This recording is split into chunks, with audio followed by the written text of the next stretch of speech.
This is The Joy of Paintball, and I'd like to give a special thanks to my supporters on Patreon. Christopher Harry, Reese Tigert, Colt Wallace, and Edric Alvarez. Thank you so much for your support. The Joy of Paintball also brought to you by Productive Procrastination Productions. Produced by Pipe Dreams and Wishful Thinking.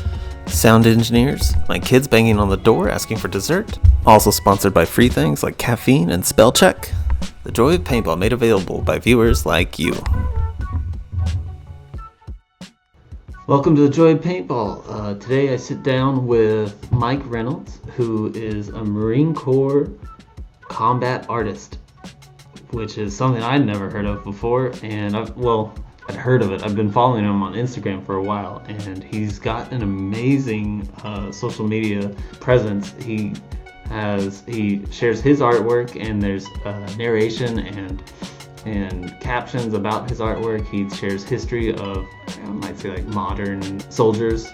He's got an amazing portfolio of art in such a little amount of time. He said he started this kind of like during/after COVID, and he was an ammunition specialist.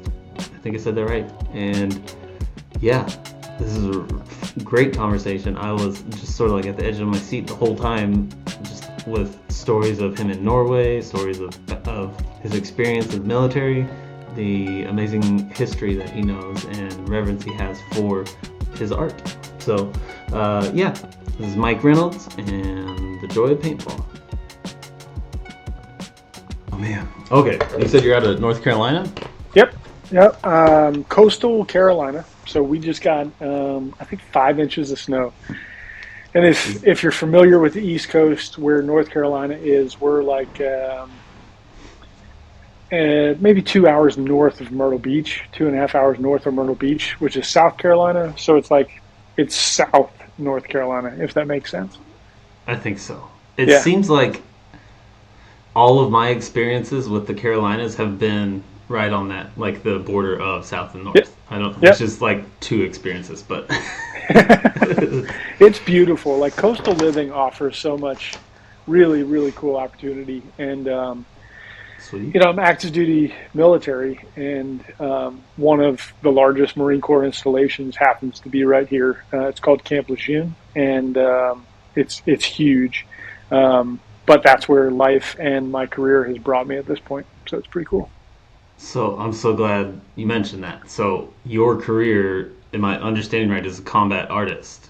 Is that a part of? Is that a branch? Yes of what and you no. Do? Okay. So let's dive into it, right? So yes. In the Marine Corps, I joined the Marine Corps following September 11th. So September 11th happened. I was going to college at Temple University in Philadelphia, where I grew up. Okay. And I wanted to be a pharmacist. And then the attacks of September 11th happened, and it kind of changed my entire trajectory. I dropped out of college. I went to a Marine Corps recruiter. I asked them what I could do to enlist, and there I was. So I enlisted. But while I was in college, there was one class that I really enjoyed going to, and that was life drawing. Right? I was an 18-year-old high school kid that just got out of high school. I took art class as an elective in high school. It was really fun.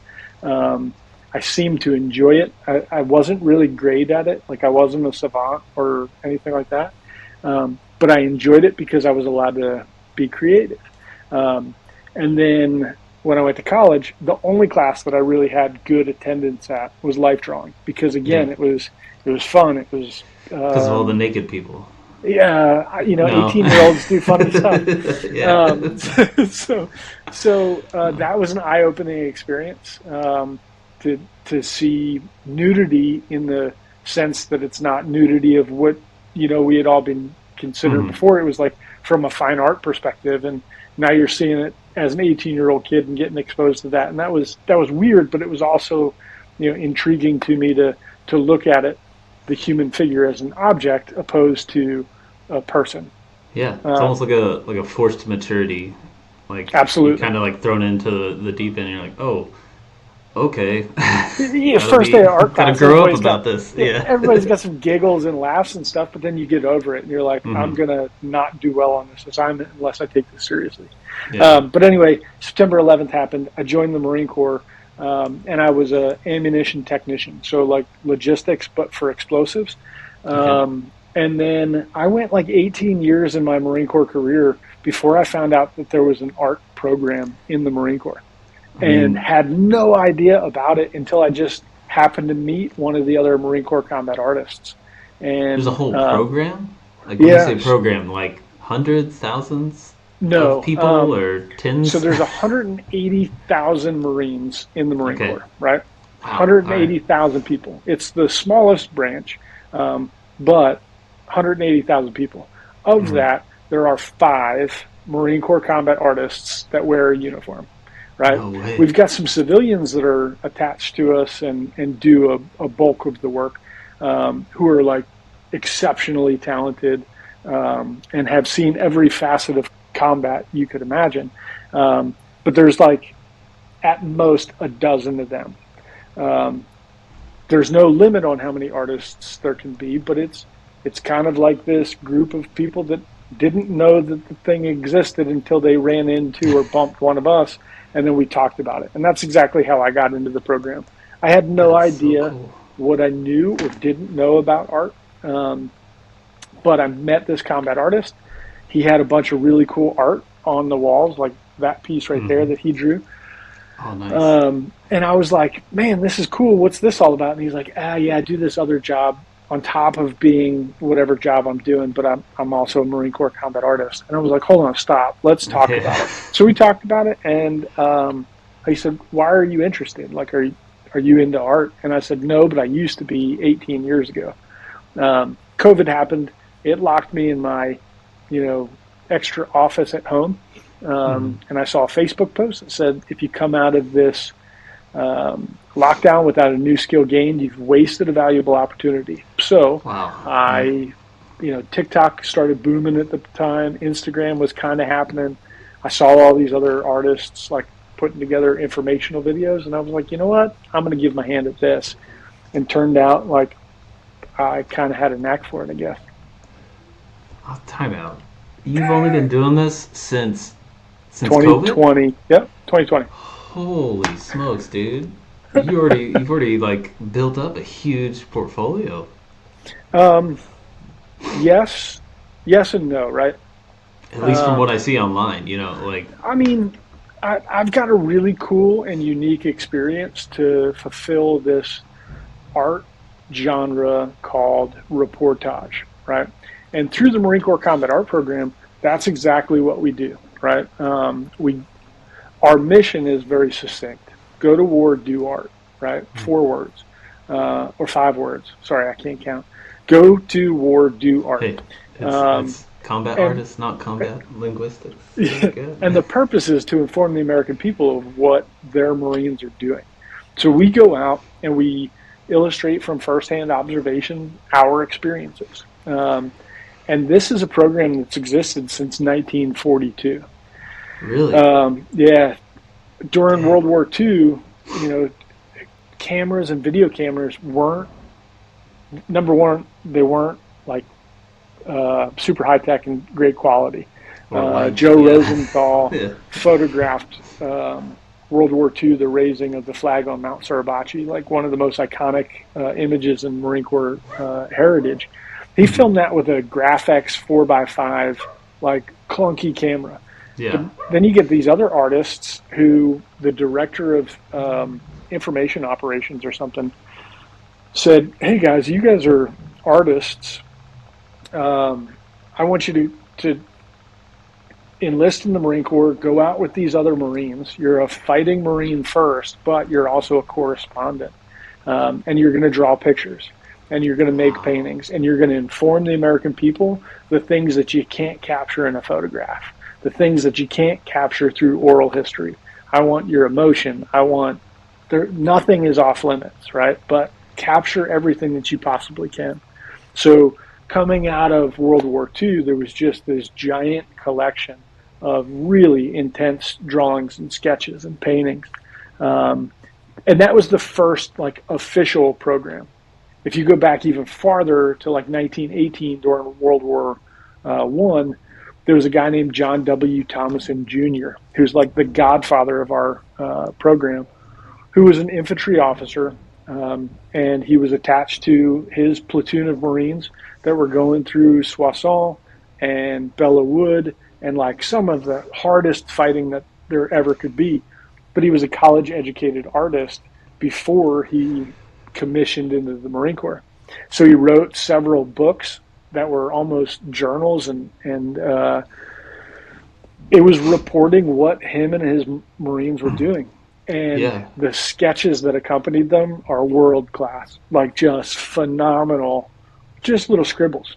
But Man. they're so full of character and life, and they're all observational drawing that reports what he was experiencing.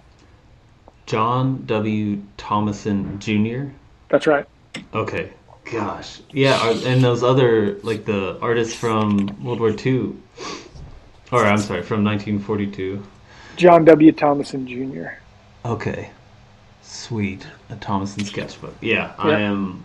I'm finding a way to get that. That sounds amazing. It like it. This is gonna sound cheesy and hopefully not insulting. Uh, whoa. It's Wow. just so full of life and character, and his line work Yeah. is, and all it is very, very refined life drawing. Right? Yeah. It's the application of his life drawing stuff, um, and it's remarkable. Yeah. So much more. Like I think my gut reaction is like, oh, you're like a journalist, like, but you don't use a camera. You draw, and but I don't know that like that captures so much more. I feel like there's a deeper connection maybe that someone who's doing life drawing would have versus I I don't want absolutely to. believe Yeah. art. So art and photography don't compete with each other, at least in the Marine Corps. Okay. I think Yeah. if anything, they complement one another, and I Sure. think Yeah. the same is true in the civilian world. Um, but photography plays a different role than art does. Right? There's things that happen in art where an artist can push or pull or create emotion or isolate a specific subject, where a photograph is a very mechanical snap of time as it occurs, and Hmm. there's interpretation that can occur from photography just as there can be from art, but it's much more deliberate when it comes to art. Um, Yeah. Especially with the of digital age. Yeah. Yeah, Yeah. absolutely. So it's interesting, but yeah, to get to your question, my primary job in the Marine Corps is a explosive logistician, but as a secondary job, it's called a military occupational specialty. My secondary job is to serve as a Marine Corps combat artist, and I've had the really distinct pleasure to do that since 2022, when I submitted a portfolio of work to the National Museum of the Marine Corps in Quantico, Virginia. They reviewed it, and about 6 months later, uh, they gave me an acceptance letter and said, "You're now a combat artist. Go forth and draw pictures." So, That is the coolest thing. Like you're an artist. That's yeah, yeah, you yeah, know most from my experience. It's like, yeah, I'm gonna try this thing. I'm just gonna see. I'm gonna paint. I'm gonna make some paintings, and folks will say, "Oh yeah, you're an artist," and you're just kind of like, "Oh, all right," but like, no, it's the government has said so. You're an artist. That's so yeah. cool, man. This Um, job is fascinating to me. it's Um, really really quite fun. Um, I'm sure. and I mentioned we have civilians that are on our staff as well, and some of these guys are award winning, world renowned artists. Hmm. I'll name drop them all to you so that way you can plug them on your All right. video. But the what the program attempts to do is to deploy a civilian artist and a marine artist together, right? Because some of these other civilian artists have been war correspondents and war artists for 40 years, right? And they'll pair up with us, quote unquote, new guys and teach us things. And it's a symbiotic relationship because at the same time they're teaching us some of the art stuff, we're teaching them the military stuff, the things that Mm-hmm. they might not know, little simple things like protocol or how to speak the lingo. Um, Yeah. so it's a really symbiotic relationship, right? Um, and there's different vantage points and different access that Marines can achieve that civilians can't.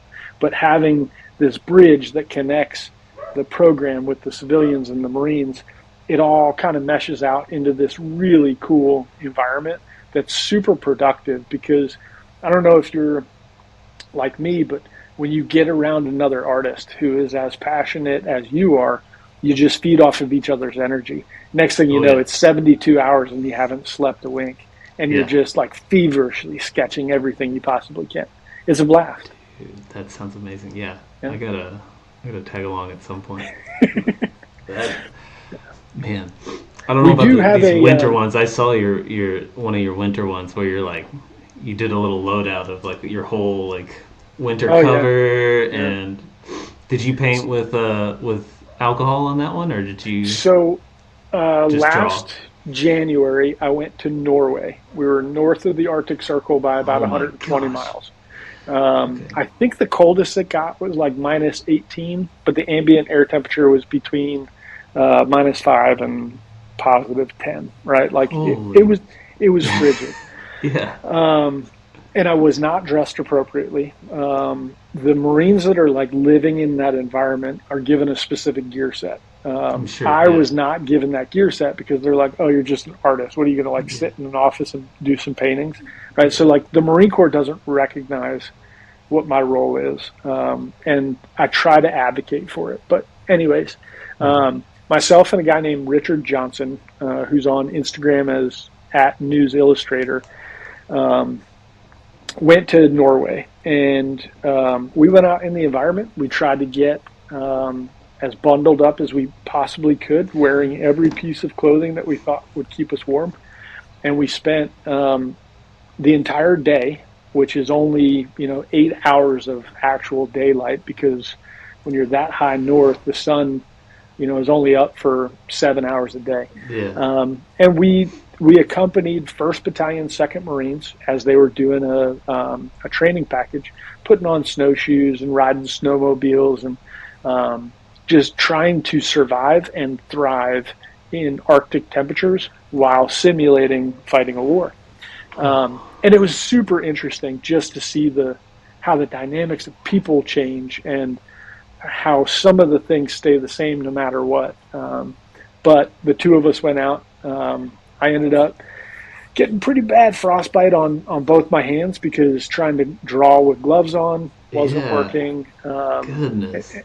Dripping snot all over your sketchbook. I attempted some watercolors, but it turned out not good. I watched some James Gurney videos Oh man. about how Love that he guy. did winter painting. Painting and color is not my strong suit, but I attempted it for a scientific type experiment. So that way I could Yeah. go back and report to the other artists who weren't in Norway um, what they might expect if they go into those conditions in a future exercise. Yeah. And what worked for me might not work for them. What works for them might not work for me. Yeah. But we try to collect all that information so we can share that story. Dude, how many like I this is so cool. Like the adventure artist. I have a buddy. So you might. Yeah, I think you have her book. Lauren Horn I do. is a former coworker of mine, and then I have another buddy who's on YouTube. His name's Jay Asp, and we all were art teachers at the same school. Very cool. And he's like this, not a survivalist, but he's like, he hikes everywhere, and then he goes and paints plein air and like kind of like channels I don't know, like James Gurney and Bear Grylls all at once. I don't know, like he's yeah, but this is right up his alley. I don't know about Norway, like especially in January, but Yeah. Well, dude, go ahead. Sorry. we go all over the world, right? Wherever the Marines go, we're going. and by we I mean the program. Yeah. I'm the baby of the program. Like I'm one of the newest members of it. Um, but in any case, like during the conflicts in Iraq and Afghanistan, it was almost a constant rotation of an artist that was out there. One of the most predominant artists out of the global war on terror was a guy named Mike Fay. And Mike found himself, he was literally everywhere the Marines were. If Marines would go out on a patrol, they would take 13 guys with them. And whoever that patrol leader was would make a decision and say, hey, I'm going to take this guy out of my squad and I'm going to put this artist guy in. So the artist has got to be able to pull his weight as a Marine first and an artist second. So that's what's that big, like? Is there like a sort of like a, I don't know. All I know is like movies. Sure. So sure. Is it like a proving ground? Like you get there and like, oh, Mike, we're gonna just throw this art nerd in. How much can you carry? And like, do you have to sort of prove yourself as like? I definitely think, right? So I haven't been in that situation in Iraq or Afghanistan. I've been to both Iraq and Afghanistan in my primary role and like my regular job. But I haven't done anything specifically related to art during a time of like, no kidding, combat where we're getting shot at. Yeah. But from speaking, a lot with this guy, Mike Fay, you have to be able to prove yourself in terms of you're a capable Marine first. And that's one of the prerequisites to be in the program is you have to be in good standings with the Marine Corps and you've got to be, able to do that. Right. Yeah. And it's not necessarily saying like you're going to be the point man on a patrol looking for bombs in the road. Right. Yeah. You might be somewhere in the middle, packed in the middle. And the patrols that I have gone out in these simulated environments, you got to be mindful that you're not stepping on sticks in the middle of the woods and you're not, wearing bright orange and attracting the enemy who is actually just a bunch of other Marines in different color camo. But anyway, the point is you've got to be a Marine first, artist second. And that's why we take combat artist in that order. It's not artist that goes to combat. It's combat artist. Yeah, makes total sense. Yeah.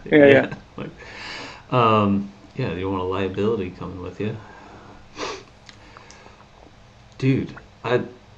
So many questions like just going through my head. So your tell me about your handle on Instagram, 40 Mike. I can't remember what. Yeah. 40 Mike. So okay. I'm an ammo tech, right? So that's my job in the Marine Corps. I deal with ammunition, and my first name is Mike, and we call 40 millimeter ammunition in the Marine Corps 40 Mike, right? So the phonetic, it's a little. It all lines up, huh? Yeah. So M is the phonetic, or Mike is the phonetic spelling, or how you say M in the Marine Corps or in the military is Mike, right? So Alpha, Bravo, Charlie, whatever, all the way up to Mike. So 40 millimeter MM, 40 MM. So it's 40 Mike. My name is Mike. I'm an ammo guy. 40 Mike was born. It all works out. That's awesome. So the reason I bring that up, like, I've followed you for a while. That's why it's like, and you have a deep like catalog of stuff. So when you said you've been doing this since 2020, I was like, no, like this is you've done a lot, and it's not just art, or even in the stuff that is art that you present, you also give like a synopsis or like a history of this stuff, and like how much of, I don't know what you would call it, documentarian or historian, like falls into this job that you do? So most certainly everything with the Marine Corps Combat Art Program is from the aspect of a historian, right? So you are making a visual record of your account. And then you also have to provide a detailed caption of what you're experiencing, because I think that caption provides context to the non-Marine, right?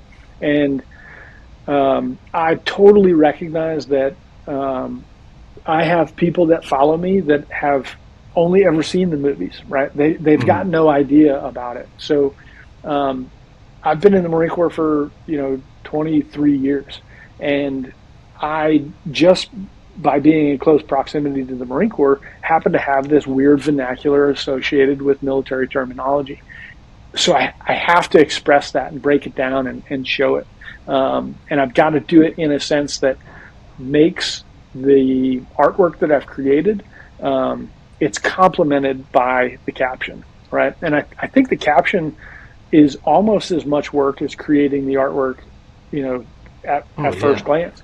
I was yeah. talking to a friend of mine the other day. We were doing a hike down in Wilmington, and he brought up the power of storytelling, and that's realistically what art is. Art is Mm-hmm. visual storytelling.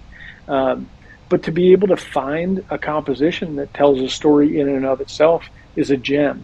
But most of the time, an audience needs some sort of context to go with it.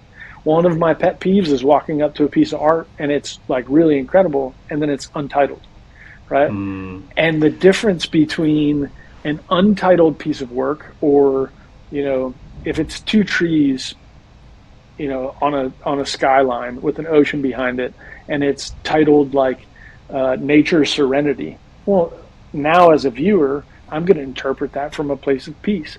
Whereas if it's, the same exact two trees and one of them's broken or whatever, and it's called Nature's Destruction, now I look at it from a different lens and a different perspective. So I think, for me at least, one of the things that I have to do is, at very minimum, title a piece of work. And then if I can emphasize the story behind the artwork and tell that story to somebody else to help them get a better understanding of it, then that's what I want to do. I want to inform people about the experiences that I've had. And I put a lot of work into the captions just as much as the artwork itself. yeah. Well, I Excuse can me. tell. You good? Yeah, I can tell, man. The captions, and then when you narrate over stuff, uh, you can feel the work and the consideration that's going on. Like there's a reverence that comes out. 'Cause Mm. I think not only just because of what you're writing, but also because of like the content that you're putting out there, like or the what you're observing. Yeah, and then I also tell stories about Marines that I think are pretty awesome. That I think a lot of people have heard of like the bigwigs, right? The guys who have received medals of honor during World War II or Mm-hmm. whatever. Gunnery Sergeant John Basilone, for example, like he was. If you saw the movie The Pacific or the miniseries The Pacific, he was Manila John on a water cooled machine gun Okay. mowing down bad guys, right? Like every Marine knows that story. Every Marine knows the story of this guy named Chesty Puller who was awarded 5 Navy Crosses and was like, the I've heard that name before. Like, yeah. yeah, yeah. He was also in the movie The Pacific. Okay. But like, there's all these bigwigs. But the bad part about history is it's only like, not to sound like Macho Man Randy Savage when he says the cream rises to the top, right? But like, you get these really high visibility guys that go like all the way up. But then you've got hundreds of thousands of other Marines who did really incredible works, whose story isn't told, right? And it's not public and it's not in the limelight. And those guys deserve just as much recognition as anybody else does. Mm-hmm. So I try to highlight some of those incredible Marines throughout the time that I've been in service, right? So since 2002 until current day, Yeah. to bring history, like 20 years ago, I mean that's old school, right? Yeah. That's Yeah. almost forgotten news, and I want to bring those stories back to life because that's how you keep what we call esprit de corps, in Okay. our it's embodied, and we've got to be able to recount those stories, if it motivates somebody through a bad day or inspires somebody through a bad life, then so be it. Let's tell their stories. Dude. Um, I love that. Like, I have a buddy who always mentions like the second death. Like we have our first death, and you hear it in other cultures too, like Dia de los Muertos. Like you have your physical death, and then the last time your name's uttered or your a thought of you is uttered. And I Wow. think it's powerful, and what you're doing kind of you know not that they're dead. I see a lot of stories, and it seems like I saw one today of some dude that like he took on like 12 bad guys. I don't remember where it was. Like you were talking about, some dude came around the corner. He just grabbed the barrel of his Oh gun yeah, or yeah, yeah, whatever, and yeah. Clifford uh, Wooldridge. Yeah, yeah, yeah. man. Uh, And anyway, you're keeping those stories alive, or that's right. not even alive. You're bringing them to the forefront so that people That's right. can know, and I love it. Yeah, all those things are great. You speak very well, or you narrate, you write very well, I guess. The I think when I messaged you, I was just like going through, like scrolling through, and you were talking about objective drawing from observation. Sorry, gosh, and um, dude, that was such a powerful reel, and especially as an artist, I'm like, "Man, this guy. I show this to my students, and show it to anyone who questions art. Like, Right. how powerful drawing from observation can be. So, thank you for so much, all that you're contributing. I think when people think of Marines, they tend to think of like these giant refrigerators with arms and legs, right? Like just Mm-hmm. big dumb bullet sponges with guns and grenades that run into the teeth of a fight and come out on the other side with everything broken or dead. Um, and when you throw in arts into that, it doesn't align. Mm-hmm. It doesn't mesh, right? Yeah. Um, it's a very left-brained person in a right-brain mentality, or right brain in the left brain, whatever it is. Yeah. Um, the two don't mesh, right? But I have to constantly maybe explain it to myself or other people that there's relevancy in observation Oh when yeah. it comes to like the application of observation in the Marine Corps is reporting back what you're seeing, right? And Mm-hmm. that saves Marines' lives or leads to mission success or mission accomplishment, right? But when you throw in the now draw what you're seeing to be able to report it that way, now all Yeah. of a sudden it's like weird, right? It's like, Mm-hmm. wait, hold on, I don't want to talk about feelings. I don't want to. No, none of Yeah. it's got anything. It's all objective, right? It's what I'm seeing based on my interpretation of what I'm seeing. Here's what I've put on a piece of paper to communicate most effectively what I saw. These are Yeah. my observations, right? In Yeah. the sense of a sniper team may go out into a hide for a couple of days, not move at all, but all they're doing is observing everything, right? All Yeah. they're looking Yeah. for is movement of this person from that building to that building and establishing a pattern of life or something along the same lines, right? So we're doing That's the exact same thing. It's just I'm drawing it in a book where he's reporting it on a radio. yeah. So That's so interesting because like you know the feelings that you mentioned it where like you're drawing, so you must be in your feelings. Like, no, you're interpreting it with your feelings, so it's right, actually you that has the feelings. right, So that's right. yeah. But dude, People always ask, "Oh, so you're an artist? Like, what do you do in the Marine? Like interpretive dance?" Like, no, no, no, no. I draw yes, pictures, man. Yeah, yes, that's yeah. 100% what I do. That's I'm doing performance arts for the yes, enemy. Yeah. the art of distraction. Yeah. Oh my goodness. Yeah, it's very good. The Very cool. things we say sometimes. So you teach high school art. Mm-hmm. Yeah. Um, what are like? Are most of your students into it? Like, are they taking it as an elective or? This year, yes. So usually I have the introductory classes, and this year I kind of took on the upper level classes, and so I have a lot of students that just they love it. They're either really passionate or really talented or both, and that's a shift. That's good. It's really cool to be around. Usually I kind of do like a song and pony dance, like trying to keep people interested. And now it's studio time. So let's go, That's guys! awesome. Like, yeah. So you still have a few that are kind of doing it just for the elective and whatever. I still try to provide that break. Like the demand on students, I think, is misguided, I guess. With as far as like the amount of work they're doing that's straight, just like calculations and books and all this.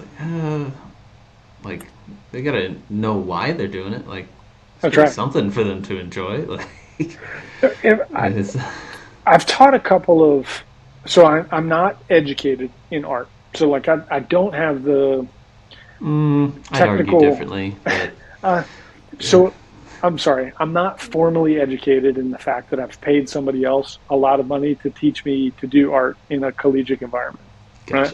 gotcha. But I have attended a couple of seminars at a local community college, which is always just a fun time, right? It's a Hmm. studio, and you learn from somebody else. They teach you a technique, you learn it. Hmm. I was struggling with painting, so I went to a Zorn palette workshop. I learned how to Yeah, paint a portrait with two colors, black and white, right? yeah, Awesome. But I forget what I was talking about, but we're going to go right over here. One of the coolest things about art is that anybody can use it, right? hmm, Because if you can pay attention to detail enough to sit down and draw what you see, or copy a photograph, or do anything creatively, you engage a certain part of your brain that unlocks like this magical power that now you're in what we call, um, there's like some technical term associated with like brain waves and all that stuff. And if you listen to classical music while you're typing your work emails, you can go into this thing. It's called a flow state, yeah, um, yeah, where time just seemingly passes by so quickly, and you're enjoying it. Um, but art is one of those things that drives you into a flow state. And if you can do 10 minutes of creative work in the morning with your morning cup of coffee instead of scrolling Instagram, your production throughout the day is going to be better. And hmm, what's really interesting is there was a study done by Harvard Medical School. And the study showed that doctors and dentists who studied or practiced fine art during their dental or medical schooling had a better rate of diagnosing their patients on their first look compared to doctors and dentists who didn't study fine art. So, huh, okay, dentistry and medical fields have nothing to do with fine art, right? But yeah, the students who took the electives of art to either study or practice it had a better rate of diagnosing their patients on first look that there was a problem. And it all comes down to being able to look for anomalies in your environment, right? What are the yeah, things that stand out? Where are, like, even looking at your face right now, my brain is like in its yeah, backside of my brain is okay, studying like where the highlights, shadows, and midtones fall on your face, hmm, and the different shapes that I see in your face. It's totally weird, but you unlock yeah, this new pattern recognition skill, and that'll cross any border into any other subject that you're doing, right? yeah. Related to art or not. It's scientifically proven. It's in a report. I Hmm. read it. It's on the It's internet. in a report, yeah. Yeah, Abraham Lincoln approved it. It's Yeah, good. right, right. Dude, this is great. I love this. So what's really cool is there's one of the Marine Corps combat artists that's at a recruiting station in Dallas Fort Worth. Um, he's local to you. What's his name? Um, C.J. Bauman. He's the guy who Okay. got me into the Marine Corps combat art program. Um, I don't want to say I'm his protege, but I'm definitely somebody We talk every single day about art, but he's He's a good local. friend. Yeah, he's a Yeah. great friend. Yeah. Incredibly talented observational artist. I'm happy to provide his phone number to you. You need to get him on the show, Yeah. or if you guys have any like sketch outs or paint outs, That'd be cool. link up Yeah, man. I'd or have him come be like a guest lecturer at your school. that'd be interesting. I'm not sure how that would pan out. I think it would be good. Yeah, Yeah. yeah. But you said so he's in DFW. CJ Bowman. All right. Hmm. I'll check him out. Yeah. Uh, so I don't know if you know this. This podcast is called The Joy of Paintball. So it's a little odd that I'm having you on. I suppose it's not that odd because you're an artist, and that's I don't know this weird crossover. It's just I don't know why I chose that title, but here we are.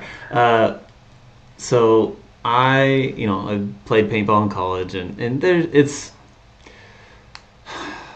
I would venture to say paintball is kind of like a martial art. Like it's definitely like there's a lot of folks who simulate combat with that. Have you ever played paintball, or have you No, all used the rounds that are like we do have simulation ammunition, so okay, it's frozen soap with some paint in it. Or I'm sorry, it's not frozen. It's only frozen if you shoot it under a certain degree temperature.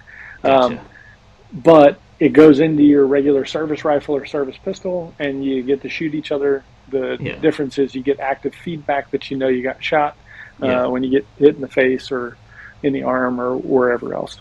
gotcha, But yeah, okay. it's kind of like paintball. I mean I don't know. I've never been in combat or even that intense. I would not. Whew, that would freak me out, man. I'd be like double, triple checking everyone. Like, let's show me these are the soap rounds. I need You're to right. know right now. Like I freak out. I used to manage a field, and I would all the time run around and be like, "Eyes don't grow back. Eyes don't grow back. Put your That's mask right. on." That's right. Like That's right. so, um, super like probably paranoid is probably the right word for that. Okay, so well, that changes things. I was just gonna see about like any sort of paintball crossover. I know people will be listening and they'll be like, "Combat artist? That's a thing?" And That's a thing. like, I'm sure every conversation you have when you say that, everyone's like, "What? I need to hear more." So, Yeah, I have that conversation a lot with even with Marines, right? oh, I bet. And the exact same conversation occurred with me. I was a combat artist, never heard of it. What's that all Hmm. about? And then it's just so awesome. It's managed by the National Museum of the Marine Corps in Quantico, Virginia. We have an artist in residence who is a retired Marine or former Marine, even though that title doesn't exist. But he's a civilian now, and his full time job is to do exactly what we've talked about is to Hmm. go out and to organize the groups of Marines and civilians that'll be going on these deployments and to fill the gaps in the art collection. So since 1942, there's been almost 400 artists who have Wow. contributed almost 10,000 works of art. And these works of art are, you know, my stuff is child's play compared to some of the stuff that they've done. Oh, Um, but the majority of it is all from firsthand experience. dude. Almost none of it is. We've got a golden rule. It has to be your observation and your Hmm. experiences, and if you use references, they have to be yours. That's what Yeah. classifies Marine Corps combat art. If I find a really cool picture on Instagram and I paint it, unless I was there or that was my experience, it's not really classified as combat art.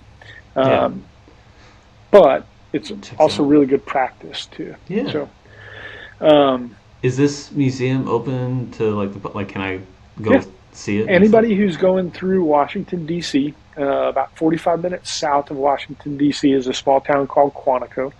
Quantico is like where the FBI Yeah. training school is, or something like that. It's also where we've got a pretty large base for Marines. And we've got this giant museum, and it's absolutely beautiful. It was built in 2006 or 2007, and there is artwork on the walls all over the place. It's in constant rotation, and it's incredible. They've got really great displays that are interactive and immersive. So when you walk Yeah. through the World War One display, you're walking through like a wheat field, right? So there's wheat on the walls and What? stuff, and you can hear German machine guns on the other side of the room, and as they're Oh, shooting, the walls light up in red, and there's a screen that plays dang. this movie. As you go into the Korean War, the room is actually air conditioned. So there's a helicopter, and you walk out of the ramp of the helicopter into Korea, and What on uh, earth? This is it's insane. cold. It's an immersive experience. Yeah. It's colder in the room. You can hear the radio operator talking on the radio. You can see the wounded Marines freezing cold. And then you work your way through Vietnam, and it's a historical path through 1775 when the Continental Congress stood up 2 battalions of Marines, all the way up to present day, and you see all of the equipment and the no kidding medals of honor that were awarded to the first Marine ever, Corporal John Mackey. They're on display, and you can see them. They're all covered in patina and deteriorating. But if you're a history nerd and an art nerd Oh, and a it's Marine Corps heaven. nerd, Yeah. man, it's like It's the your mecca. museum. That's what it That's right. is. That's right. It's awesome, Dude, that and is it's free, open to the public. There's an artist that works there. His studio is up there. It's an absolutely beautiful studio. But if the door is shut, it's all glass walls, so you can watch him making paintings, mhm. or you can walk in there and talk to him. But yeah, it's a phenomenal That's program, super phenomenal unique. museum. Yeah, that's on my list. I gotta Yeah, go. I've never been to DC. I gotta make the trip, and then 45 minutes. That's nothing. Oh, yeah, piece of yeah, cake. Yeah, it's especially super for cool. that. Right on. Let me know when you're going, and I'll drive up there and meet you, give you a Dude, tour. for sure. That'd be Yeah, great. yeah. Um, yeah, man, gonna do that. Uh, um, since we're talking about museums, I don't know if you got. Oh yeah, you got those questions. There's 2 questions I ask everyone that comes on, and it is, what is a piece of art that stopped you in your tracks, and who's an artist we need to know? And you've already told me several, but what? Let's start with that. Like, what is maybe like try to remember like your first one that you were like kind of had a moment with, like as far as the artwork that stopped you in your tracks, or just one that first thing that comes to mind. Okay, so um, not knowing, so I'd say all the way back to like when I was a kid, there was a book called Highlights or a magazine called Highlights. And in Mm-hmm. there was like these really cool illustrations of like an airplane in an exploded view, not exploded as in like Yeah, I explosive got you. charge, but like, you know what I'm talking about? Like, here's Yeah, the fuselage and here's the wings and here's where all the people sit, right? And yeah. it was every little detail was called out in spectacular detail. Those to me as a kid stopped me in my tracks more than like a cover of Mad Magazine I love that, dude. or anything else, right?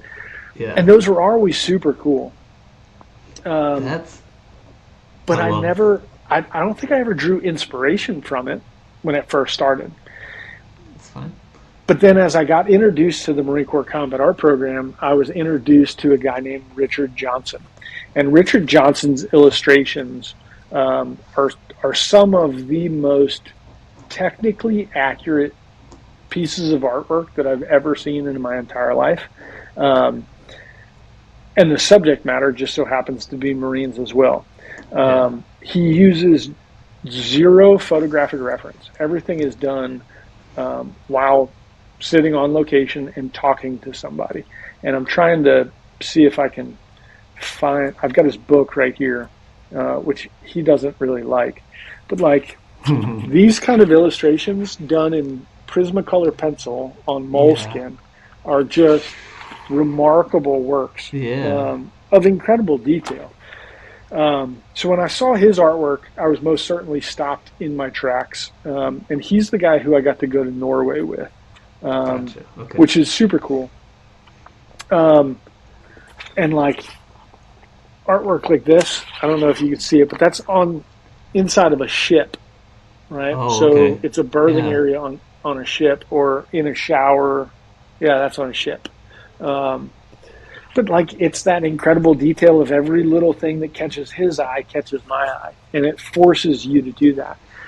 So that was really interesting and inspiring to be able to attempt to do that, even though that's not how my brain works or operates. But I would say, um, I think the piece of work that like really stopped me in my tracks because I don't have an art history background. I couldn't tell Fine. you. Yeah. Yeah, I've seen Monet work in Chicago, right? And I'm like, wow, okay, so that's a Mm-hmm. Monet. Giant lilies, right? Like, Mm-hmm. very cool. Oh, it's impressionistic. I don't know what that means, but wow, okay, I know what it looks like now. Um, Not to say I'm not impressed or awe inspired, like, it's incredible. But I saw this artwork by a guy named Tom Lee, who was an artist in World War II. Um, and it's called The 2,000 Yard Stare. It was on the cover of Time magazine. I guarantee you've seen it. It's, Yeah. it's on the island of Peleliu, which is in the South Pacific during the Pacific campaign of World War II. And it's a guy with his helmet staring like blankly into the whatever. It's just an incredibly powerful piece. Mm-hmm. Um, And it's not so untitled, so yeah, yeah, that like exactly. Yeah, is a my great title too. Yeah. So the 2,000 Wow. Yard Stare by Tom Lee was Okay. probably the piece of artwork that stopped me in my tracks. And as far as an artist that I would encourage everybody to follow, um, there's so many to list. So I'm going to list some of Bring my them on. favorite Marine Corps combat artists, Okay. and their social media presence is not indicative of their success or popularity or anything like that. But these are the people that I really enjoy.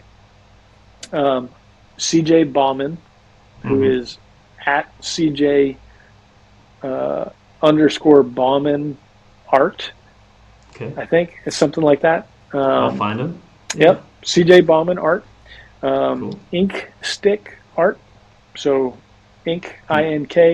INKSTICK All art. right. That's Staff Sergeant Elise McKelvey. She was a Marine Corps combat artist until she got out and is now, I think, a park ranger for a national park, which is awesome.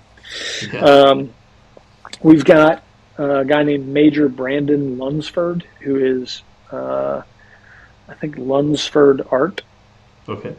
LUNDS, something like that. All right. And then at News Illustrator is Richard Johnson, Gotcha. incredible. Um, I'm trying to think of his name. His name is Victor Uhas, who's an award-winning illustrator, has illustrated for the New York Times and Whoa. every Rolling Stone frequently. But I think his is Uhas illustration. Okay. And again, I'll capture all these and send them to you in a notebook. And just super incredible. And for any of the aviation folks out there that really like aviation artwork, there's a guy named Mark Poole who is a scientist when it comes to art. This guy Huh. has been around aviation art for his entire life. He loves it. He was formerly the president of the American Association for Aviation Artists. Um, but he will take because you can't do firsthand observational art of an aircraft dropping bombs over Baghdad in Yeah. 2004. You can't do it, right? You got to do everything based on photographic reference and what the artist perceives is going to happen. So he Mm-hmm. will build a scale model. He will paint the model. Then he will put the model into or on a stand and using a graph and calculations through the internet, he will figure out where the sun or moon was in reference to that aircraft and the target during that time. He'll create a scale model. He'll do all these stuff, and then he sets up a still life and paints it. And My it's goodness. insane. You cannot the realism that he achieves with a paintbrush is remarkable. And he's a Wow. All right. fantastic plein air artist. Okay.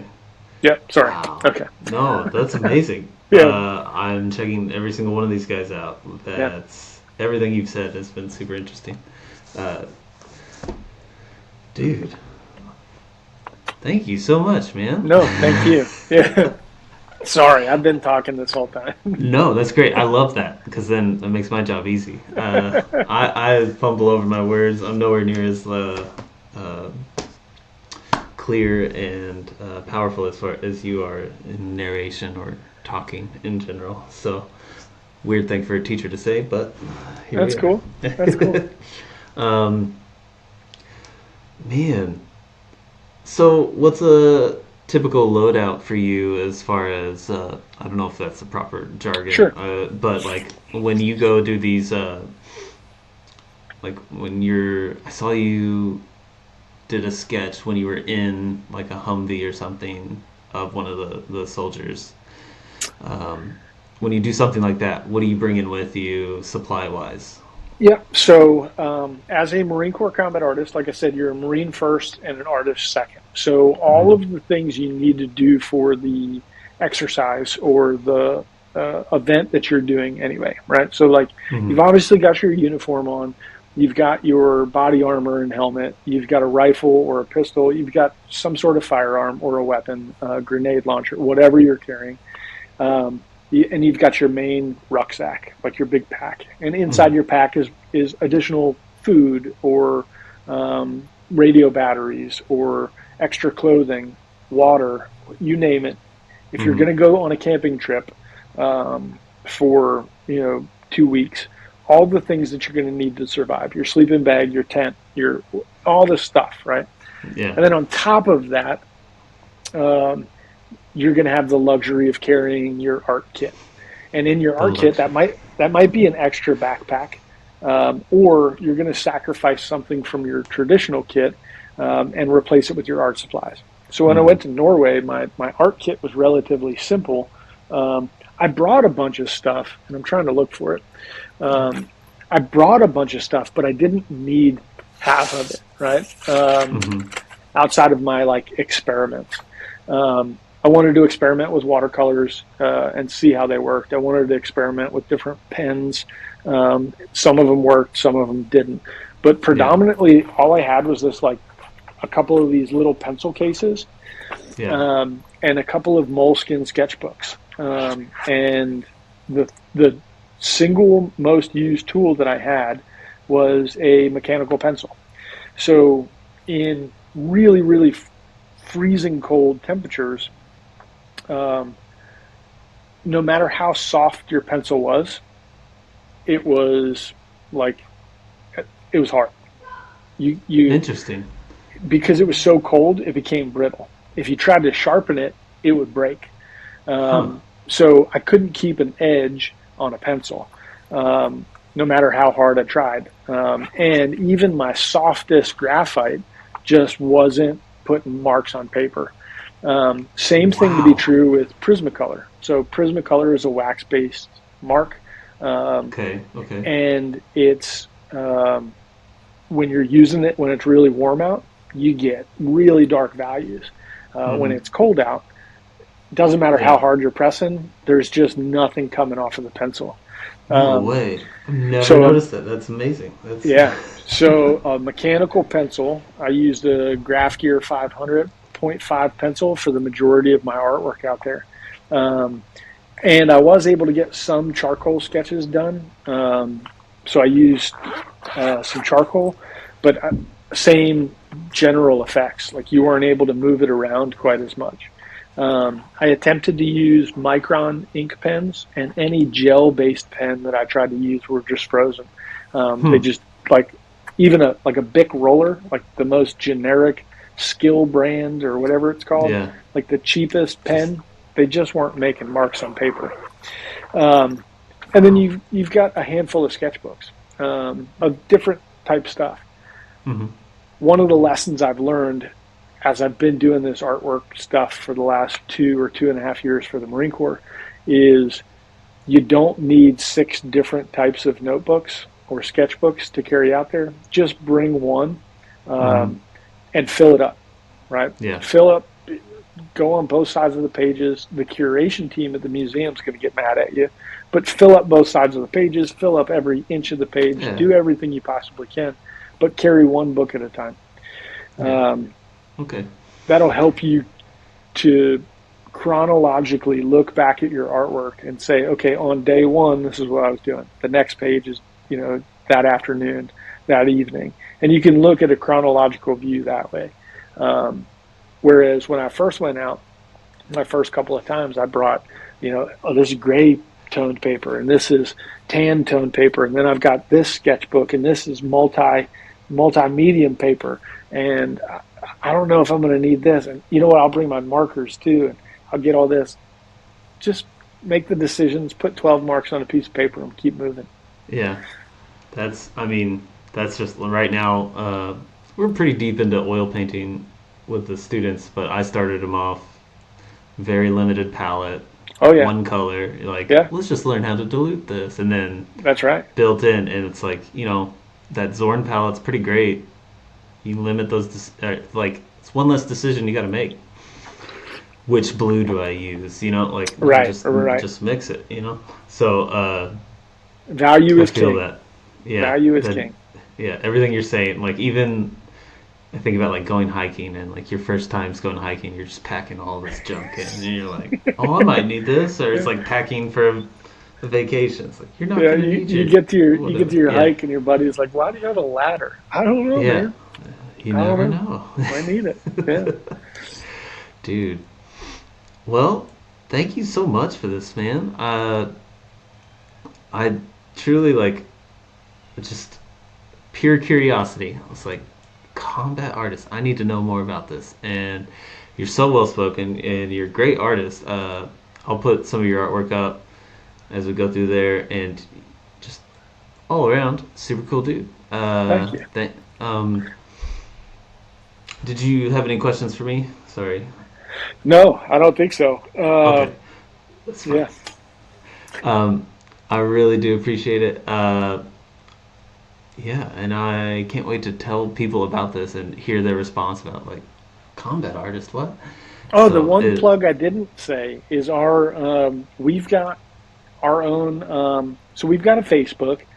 I don't Mhm. know if anybody uses Facebook anymore, but it's Marine Corps Combat Art. And then on Okay. Instagram, if you look it up, it's USMC Combat Art. Okay. And that's primarily where the artist in residence plugs a whole bunch of other artwork from the stuff from the program, and we're simply trying to educate the American people on what Marines do, hmm using the lens of an artist to do it, which is super. It's a pretty cool honor. Yeah. It's unique, and I think it definitely like. Just it catches people off guard. Like, wait, art in the Right, military, right, and right. it's all about their feelings. Sorry. uh, so, are the Marines the only branch that does this? Do you know? No, that's another interesting question. The Marines do the best, right? Okay, of course, yeah, Yeah, of course. We have the yeah, best uniforms, the best art program. Everything's yeah. great. The Navy has a art program. Okay, The Coast Guard has an art program. The Air Force, Space Force, and the Army all have their own art programs and their own locations and museums where it's on display. Space Force. Huh? Space All Force, that's right. right. Yeah. Lieutenant Colonel That's Neary is the artist in residence, artist. In either case, he's an yeah. incredibly talented artist. And it's cool. Every year in September, we get together at the National Museum of the Marine Corps. All the other branches come out to our symposium.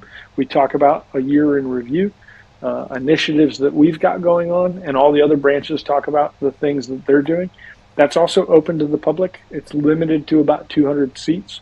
But for anybody who happens to be in the area, if you're following the Marine Corps Combat Art Instagram page, they'll post some stuff up there. But it's usually the first week in September. We all get together. It's open to the public. Everybody can learn some stuff about art. We've got great guest lecturers who come in. They typically provide a workshop to teach us, a different technique. We'll have old Marines who are no longer doing the art for the art program. They'll come in and talk about art after military service. It's always a great time. It's usually 2 or 3 days followed by a workshop, and it's remarkable. Yeah, that sounds like a great time. That's an open invitation. I should be there. I actually might be moving to Virginia within the year, so okay. I'll just hang out at that museum the whole time. There you go. There you go. No.